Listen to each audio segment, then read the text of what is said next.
Germán de los Santos, nuevamente charlando un poco sobre esta peculiar ciudad de Rosario, nuevamente, como en la anterior entrevista, conmocionada por balaceras, atentados y un nuevo tipo de criminalidad que es atacar a laburantes, trabajadores.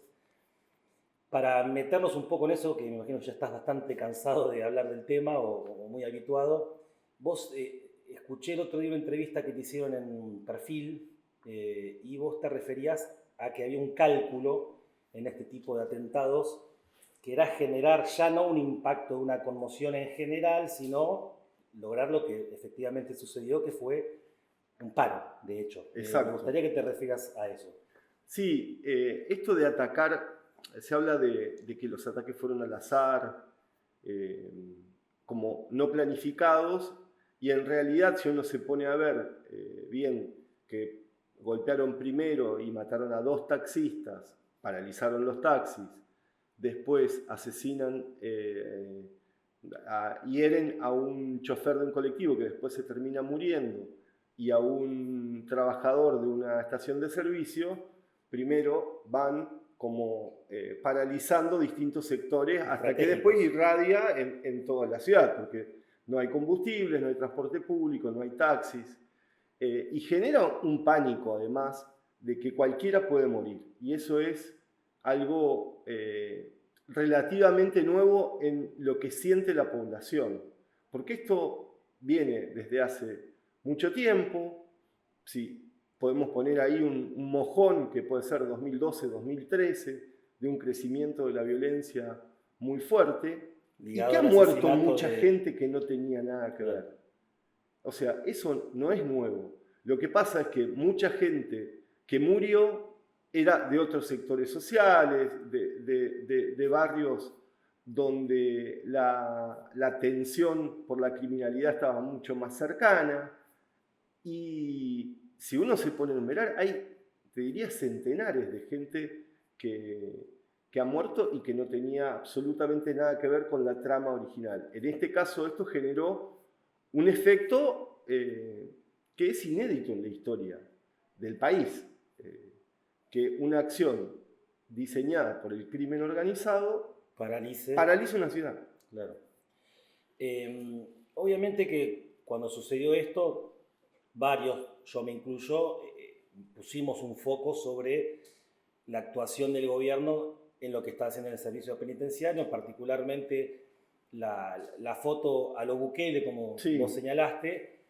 Había una cosa más invisible que era el conflicto con los familiares de los diferentes detenidos de alta peligrosidad, que eso quizá está menos en el foco, y ahora surgió un tercer elemento sobre el que se habló muy poco, pero que creo que salió un artículo en La Capital, que es que había un entramado de apremios y torturas a los detenidos los últimos días previos a los atentados, al ataque al colectivo del servicio penitenciario. ¿Vos conociste eso? Eso se presentaron varias denuncias, yo las estuve analizando, incluso hemos publicado sobre este tema, que familiares de presos de pabellones de alto perfil denuncian que los días previos a esta represalia que se dio dentro del penal de Piñero, venían además enfrentando persecuciones. Ellos decían que había autos de civil que sospechaban que eran de la policía que lo seguían, allanamientos irregulares que se habían realizado en muchos domicilios de familiares de los presos, como que ahí había una presión sobre los familiares que eran los que, estando en libertad, venían reclamando que dentro de la cárcel se estaban por lo menos incumpliendo algunas normas con las medidas que había tomado Puyaro, que el gobierno dice que tienen toda la legalidad porque se cambió la ley de ejecución penal en diciembre pasado en la legislatura de Santa Fe.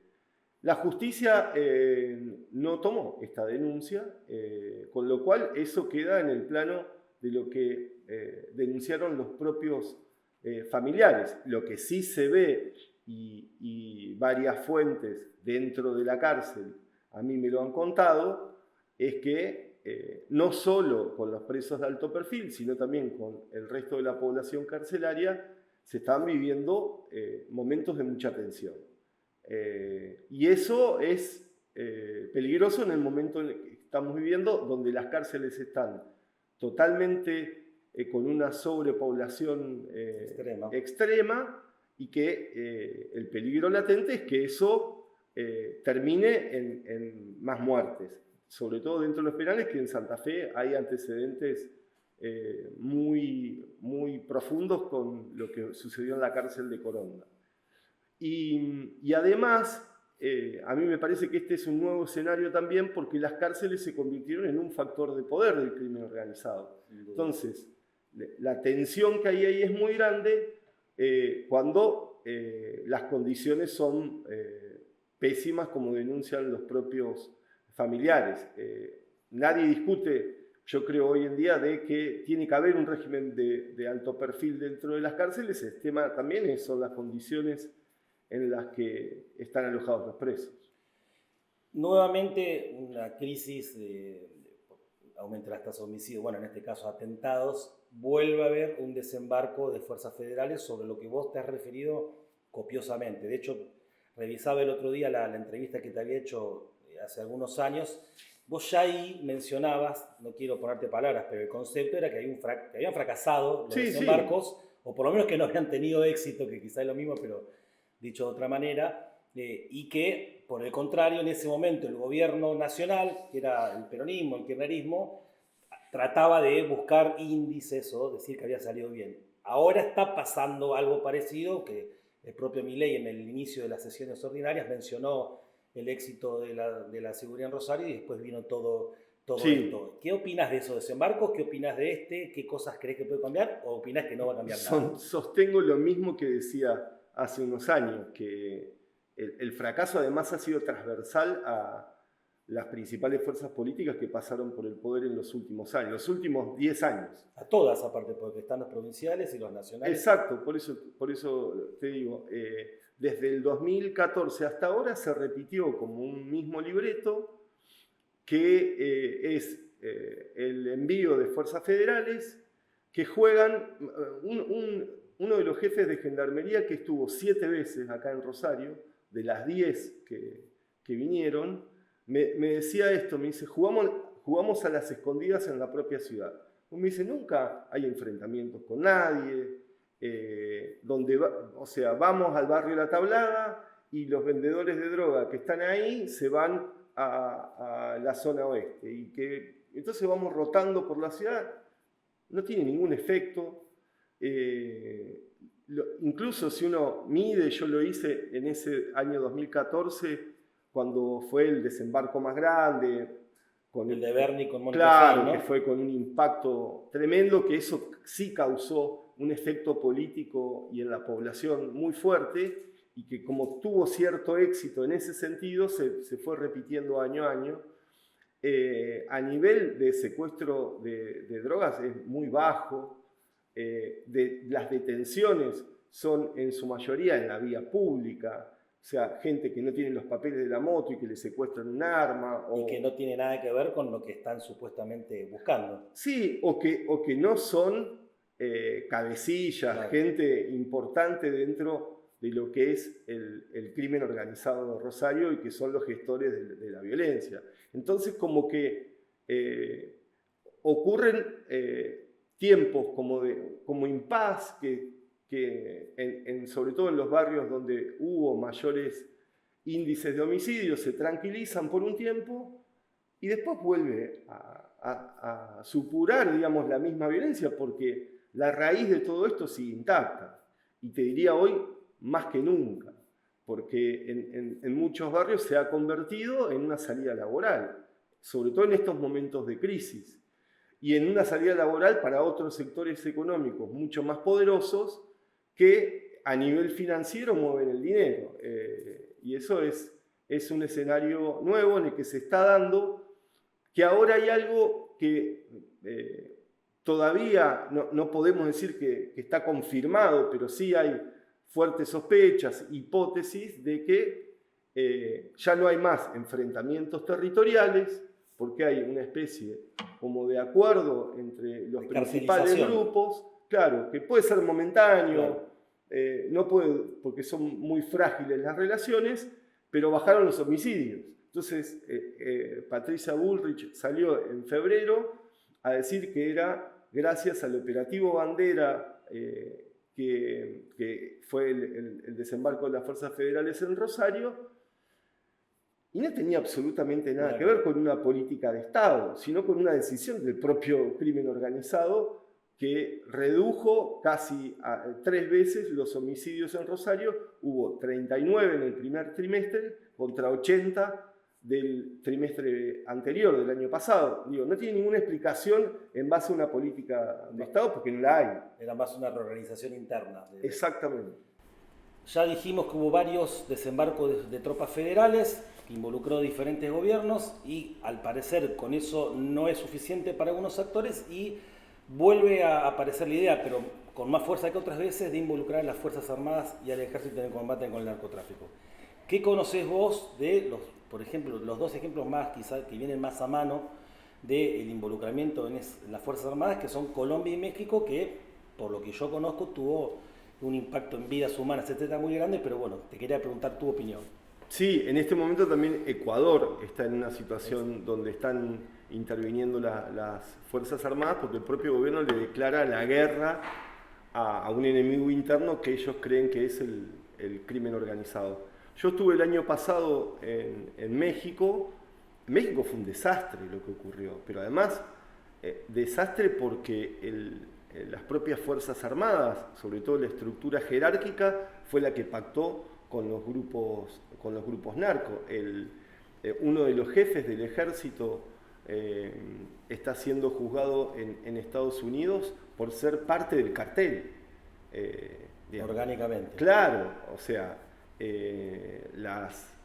las experiencias han sido muy malas, sobre todo cuando las Fuerzas Armadas se superponen a otras fuerzas de seguridad y lo que hace el crimen organizado, en este caso en México, que el poder es incomparable con el que tenemos acá en Rosario por la cantidad y el volumen de droga que mueve por estar en la frontera con Estados Unidos, es el poder corruptor también, y que ha habido, y esto se ha investigado, hay varios periodistas que lo han investigado en México, de crímenes incluso catalogados como de lesa humanidad, en las que han estado involucrados gente de las propias Fuerzas Armadas, no solo de los grupos narcos, como que han ido en una competencia también ahí sangrienta. Exacto. Claro.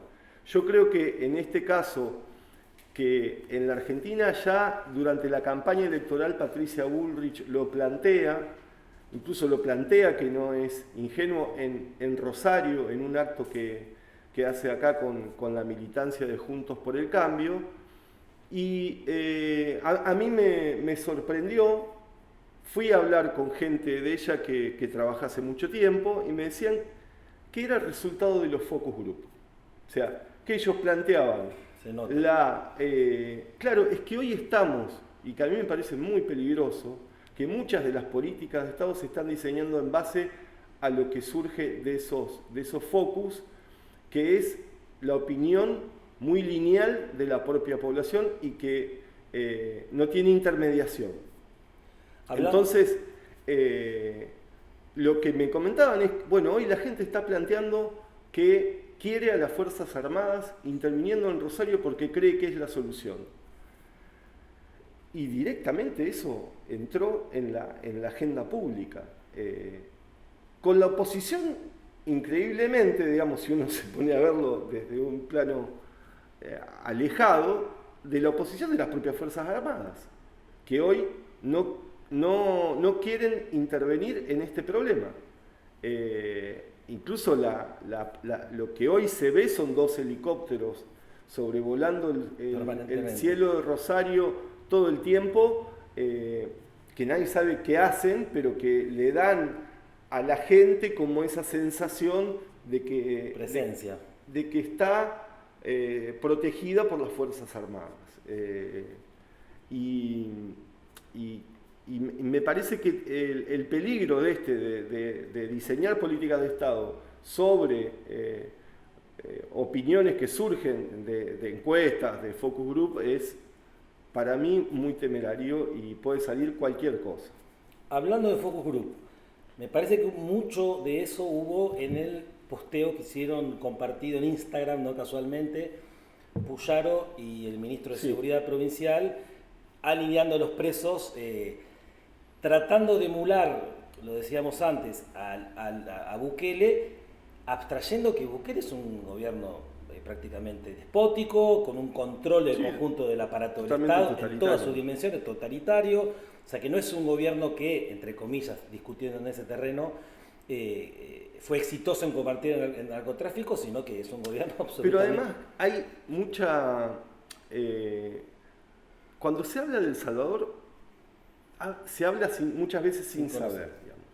Yo tengo la suerte, soy amigo de Óscar Martínez, que es el director del diario El Faro, que es el principal medio opositor a Bukele, y ellos incluso ahora tuvieron que mudar el diario al diario digital a Costa Rica porque sufrieron varios allanamientos, él tiene un pedido de captura pendiente, pero Bukele primero pacta con las pandillas, incluso varios de los candidatos que fueron en las elecciones que fueron hace 3 meses, 2-3 meses, pertenecían a los grupos criminales.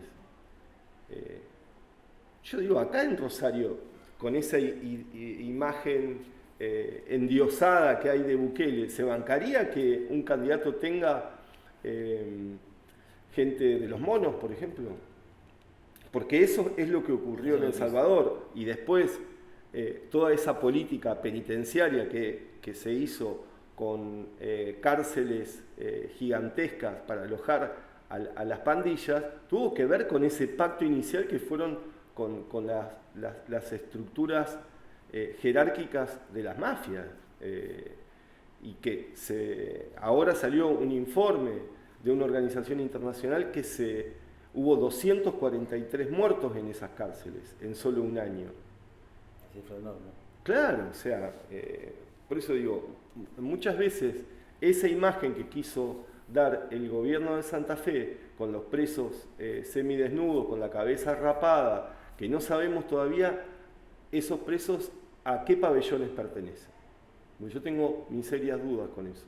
Mirá vos. Si son pabellones de los presos de alto perfil o son evangélicos. O son de los pabellones evangélicos, porque hoy la cárcel de Piñero tiene casi la mitad del penal en manos tercerizada, en manos de los pastores evangélicos, que ya viene de la gestión de Perotti, que hacen un trabajo muy fuerte dentro de las cárceles, pero que son pabellones para presos que no son los de alto perfil.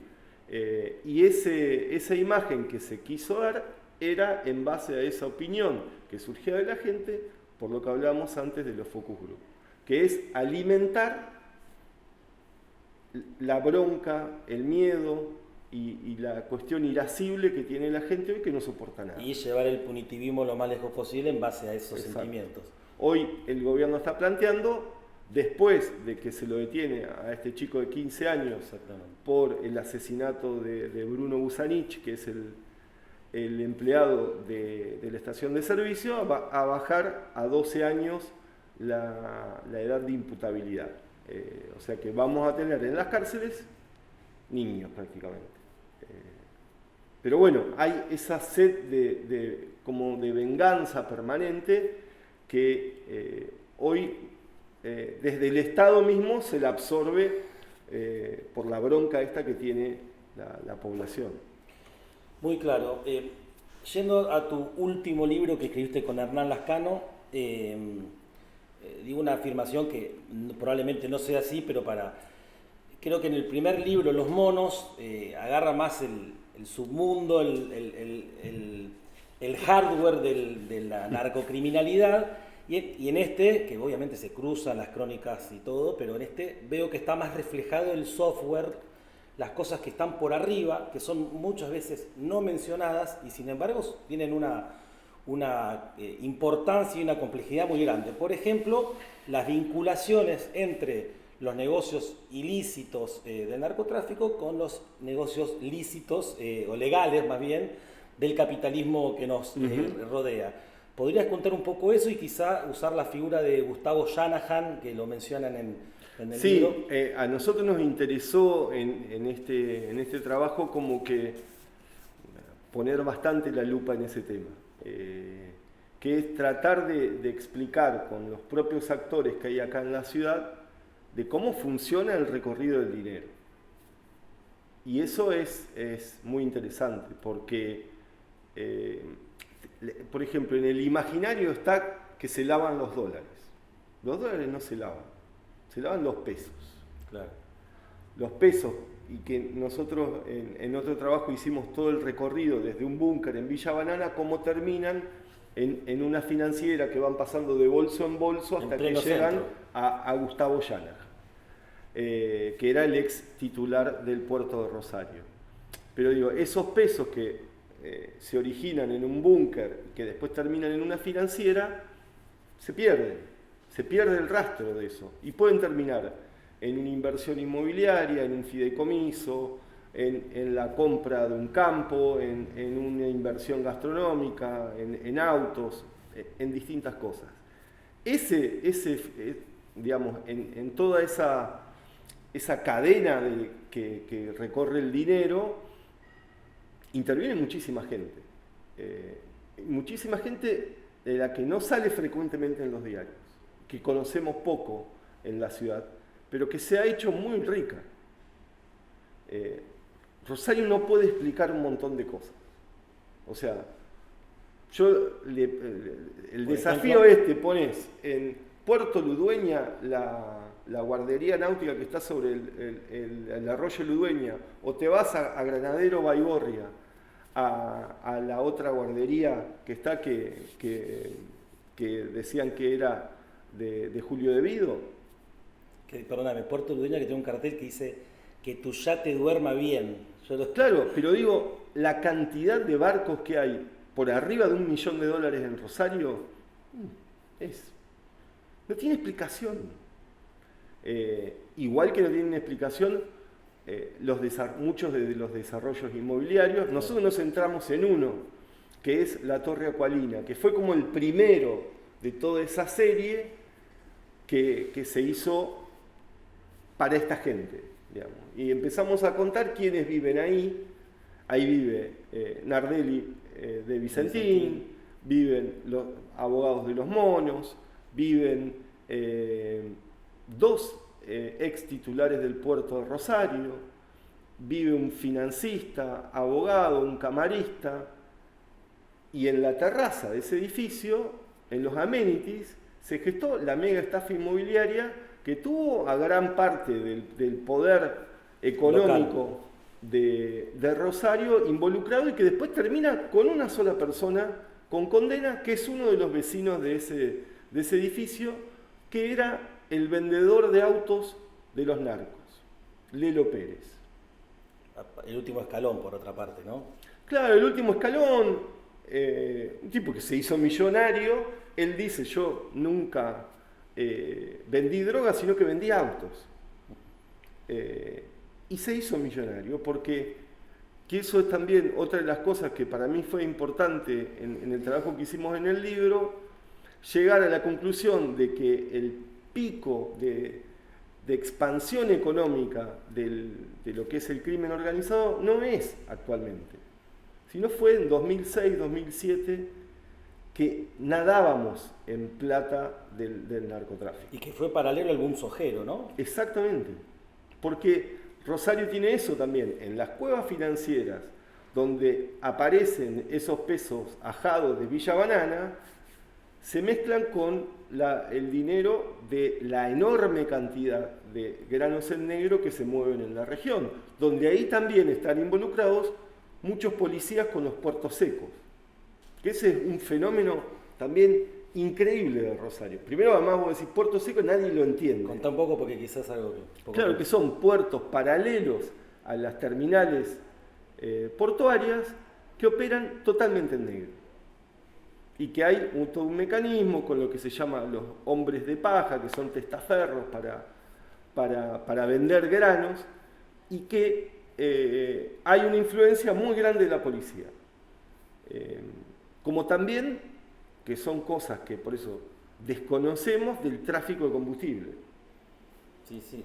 Estaba pensando que hace un ratito mencionabas que en las torres, la Torre Acuarina, vivían dos gerentes del Puerto de Rosario. Sí. Bueno, Gustavo Shanahan, que usted lo agarran en el libro, también fue gerente del Terminal Puerto Rosario, del grupo Vicentín, y hoy está, lo aclaro para quizás los que todavía no leyeron el libro, que está detenido producto de lavar los pesos de la banda del peruano Granton, por lo que usted... Del peruano Julio Rodríguez Granton, que era lo que contábamos antes de ese lugar en Villa Banana, donde se salía de ahí el dinero y se llevaba a la financiera.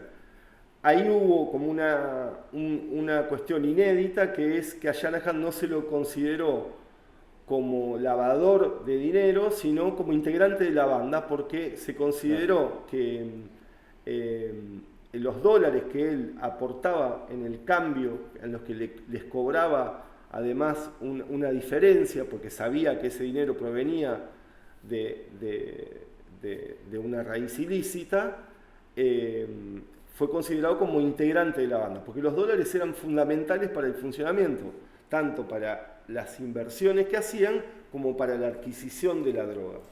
Pero Shanahan es un actor fundamental en la historia reciente de Rosario.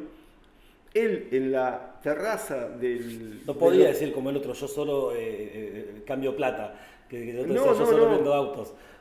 No, digo, en la terraza del Hotel Savoy, él le da una entrevista a un periodista del diario El Mundo de España y él admite que lavaba dinero para Jordi Pujol Ferrasola, que era el socio de él en el puerto de Rosario.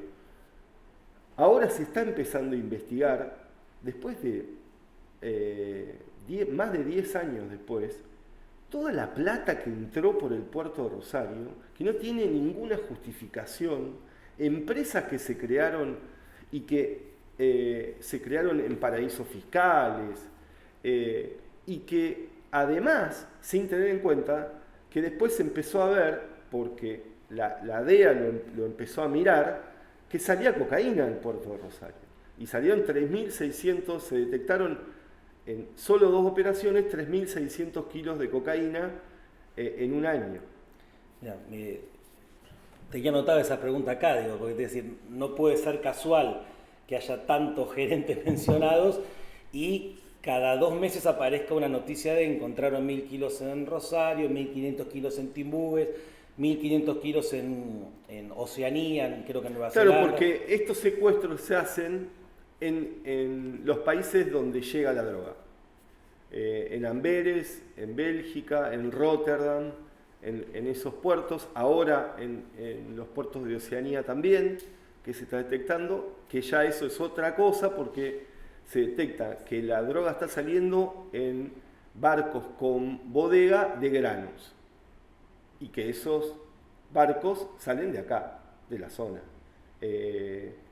Siempre se quiere buscar la vuelta, digamos, las investigaciones acá tardan mucho también, que eso es muy llamativo, para identificar, digamos, porque ahí hay una presión muy fuerte del sector agroexportador de que no lo marquen como un canal rojo, digamos, claro, porque ahí sería perjudicado todo el sector. Otros sectores económicos, digamos, más claro, amplios. Claro.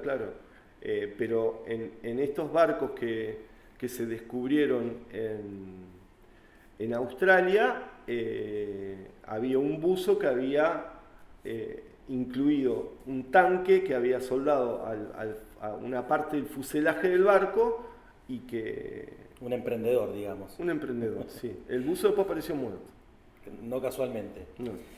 Yendo un poco a lo institucional, te voy a leer una frase de tu libro, a ver qué ustedes ponen con Hernán. Justamente trabar un lazo estructural con la actividad que nos estamos refiriendo convirtió a la policía de Rosario en una organización delictiva más, no una cualquiera, la más desplegada territorialmente y la más rentable. Quizás ya es algo para nosotros acá más conocido, pero no necesariamente en otros lugares del país o por fuera de Argentina se conozca el nivel del involucramiento de la fuerza policial. ¿Podría ampliar esa frase del libro? Es que si uno se pone a ver los grupos criminales de acá de Rosario, uno no puede pensar que esas bandas son las que dominan una ciudad. No tiene sentido. Son gente muy rústica, que muchos de ellos no han salido, muchos de ellos además están hace 15 años presos. Claro. Entonces vos decís, ¿cómo pueden dominar? Bueno, en decenas, y te diría ya centenares de causas judiciales, aparece siempre la pata policial. Nosotros contamos en el libro como una especie de anécdota, pero que nos lo cuentan coinciden en eso dos de los actores que participan en la escena, que es un jefe de la policía que le pide a su chofer: acompáñame que vamos a ir a buscar un sobre. Año 2005-2006. En la zona sur, ¿no? En la zona sur, en el barrio Las Flores. Las Flores. Van a buscar la plata de los monos. Entonces, él le pide al chofer que se saquen todos los distintivos. Entonces, cuando va un muchacho a entregarle el sobre, le dice: este es para tal. Entonces, el policía le dice: llámalo a tu jefe que venga. Entonces, le da como una especie de curso acelerado de cómo pagar un soborno. Le dice: nunca tenés que decir. Lo llama y viene el pájaro cantero, que en ese momento era un muchacho muy joven. Le dice: nunca tenés que decir a quién le pagás. ¿Entendés? Porque la próxima vez te mato. Entonces el policía ejerce además una especie de educación básica de cómo pagar sobornos, y ahí se nota esa subordinación además del narcotraficante subordinado a la policía, que era la que tenía el poder. Claro. Y cómo eso después cambia, que la policía pasa a ser, y en las diferentes causas en las que están los monos, ni que hablar de Esteban Alvarado, que ya son empleados de las bandas narco, y que ese es el cambio que se da, y eso se nota en la calle, porque la policía pierde el poder territorial que lo ganan las propias bandas. Y hay 7 jefes policiales que casualmente empiezan a ser investigados después de dejar sus funciones por enriquecimiento ilícito, causa que después nunca tienen destino. Y eso me parece que es parte de las deudas que tiene la propia justicia. Acá hay policías que son millonarios. Claro. Como decimos también, que hay un montón de plata que no se puede explicar. Hay muchas cosas que no se pueden explicar. Muchas embarcaciones que tienen comisarios que no se pueden explicar. Bueno, esto de la policía quizás ya más conocido porque hubo tantos escándalos con todos los gobiernos, empezando por la caída del comisario Tonioli y sucesivamente, bueno, el propio escándalo de Durreta, que fue denunciado en la propia interna electoral del año pasado.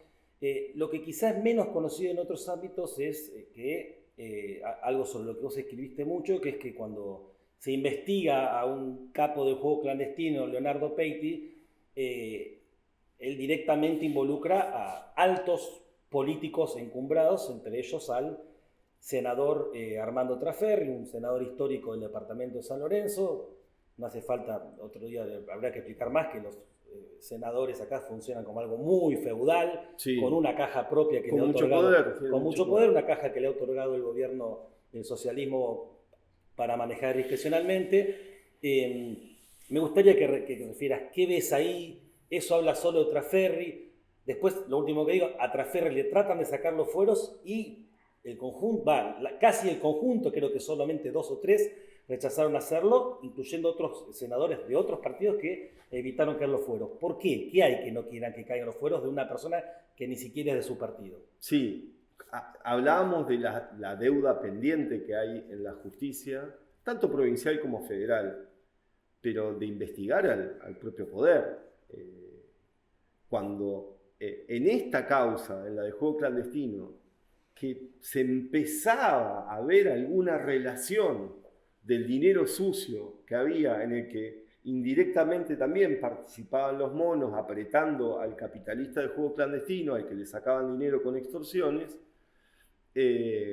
la reacción corporativa a nivel político fue impresionante. Y voy al final de la historia. El que tiene una causa judicial es el fiscal. Y el que fue suspendido. Que yo no niego que hay motivos para aplicarle una sanción porque cometió errores. Pero digo, terminó siendo favorecido una de las dos bandas en la serie de juicios que hay entre los monos y Alvarado, ¿no?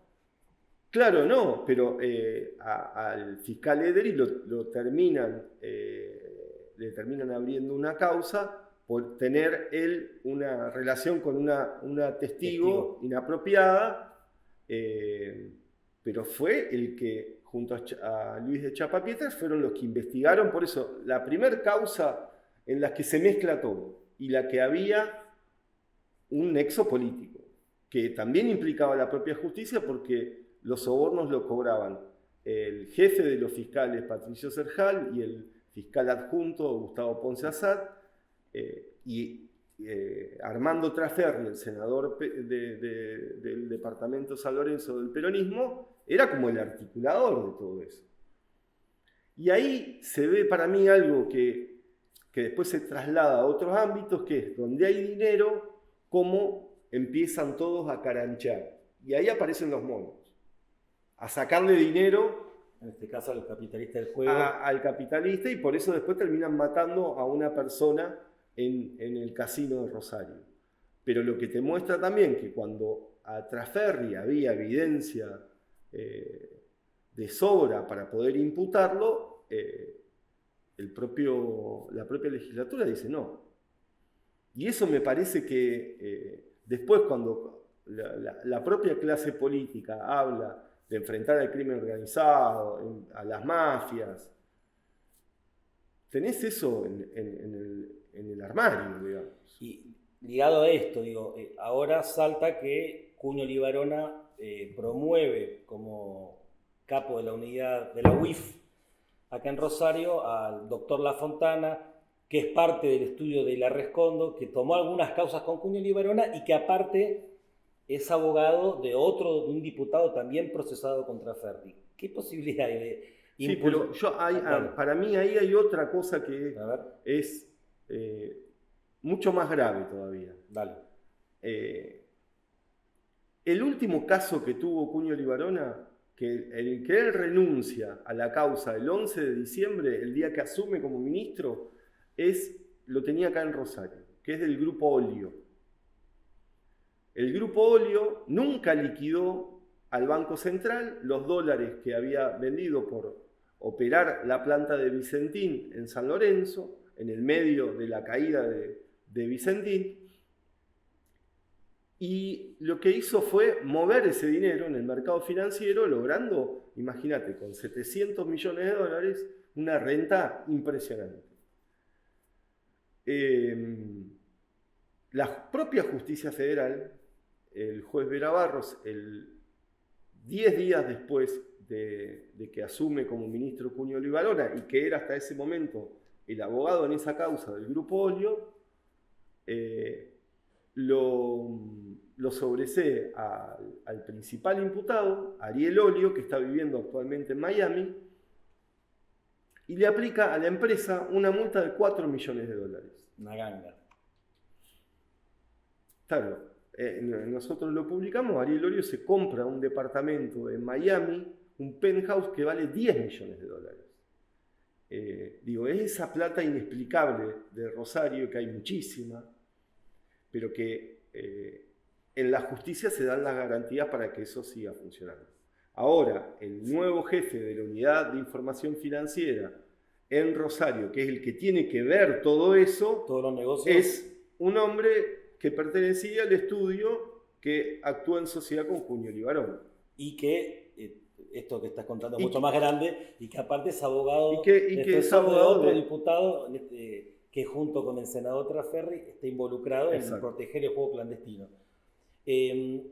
Dos preguntas finales y otra cita del libro que de paso aprovecho para promover la lectura porque está muy bueno.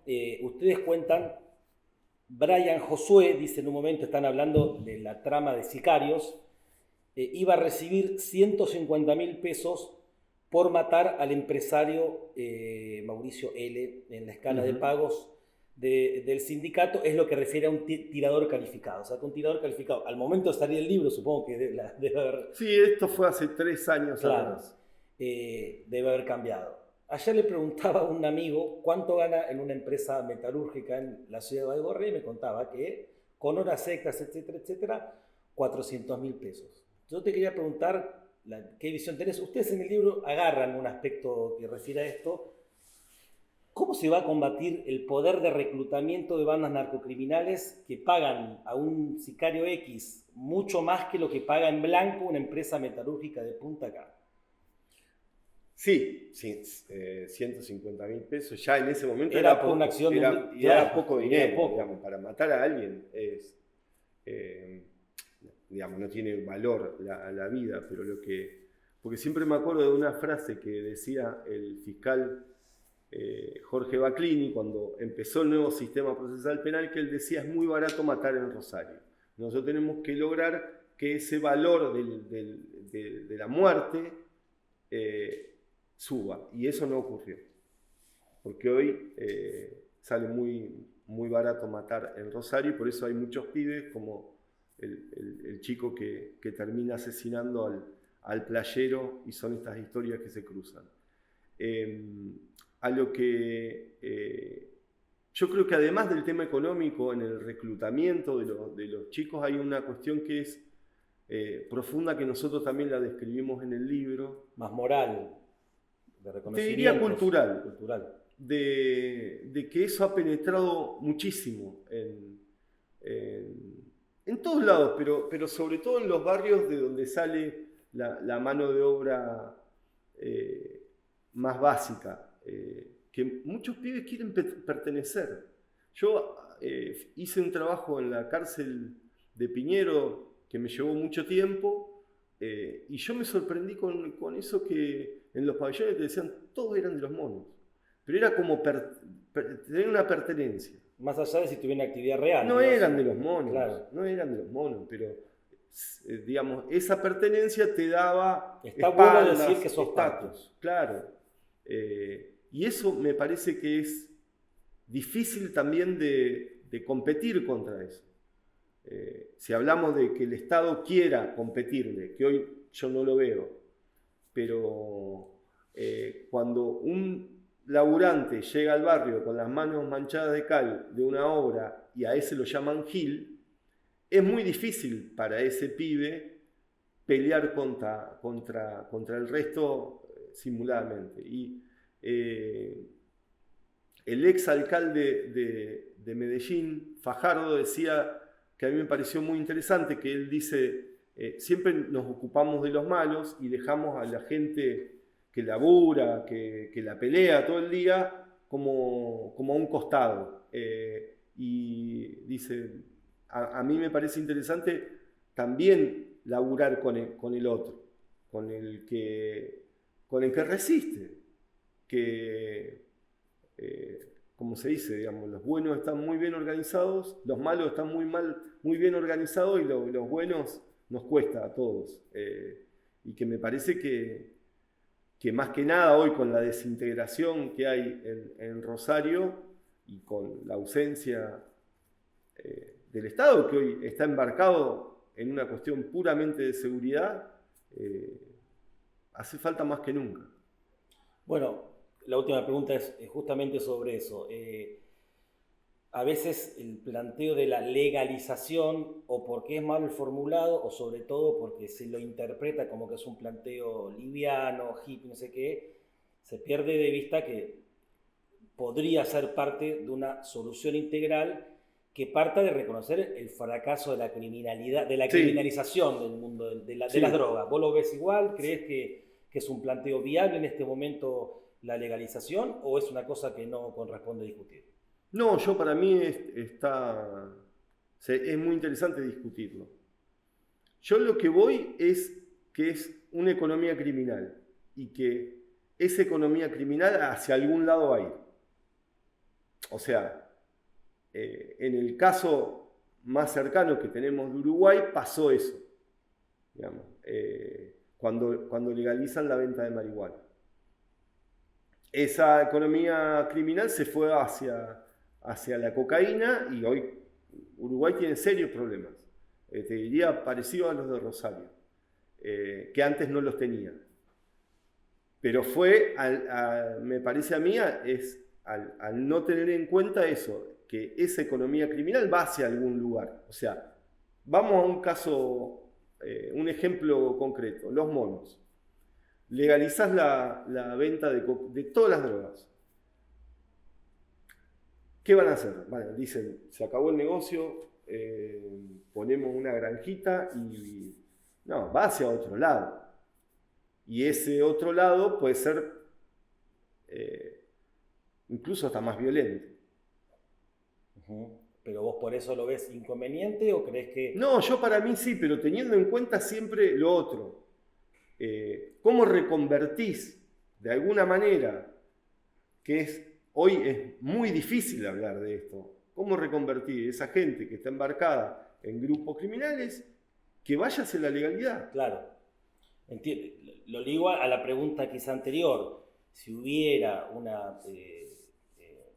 una política integral de darle derechos a la juventud, de que exista el derecho a estudiar, de que exista la vivienda como un horizonte posible, quizá esa forma de abarcarlo de manera integral sería una política mayor, digo. Sí, hoy Colombia está hablando de la paz total, de que la experiencia del acuerdo de paz que fue con la FARC, ampliarlo hacia los grupos criminales.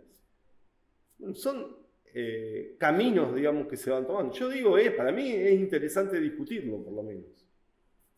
Yo digo hoy, con la foto de Bukele, que es la que surge de los focus group, es difícil que la gente tolere eso.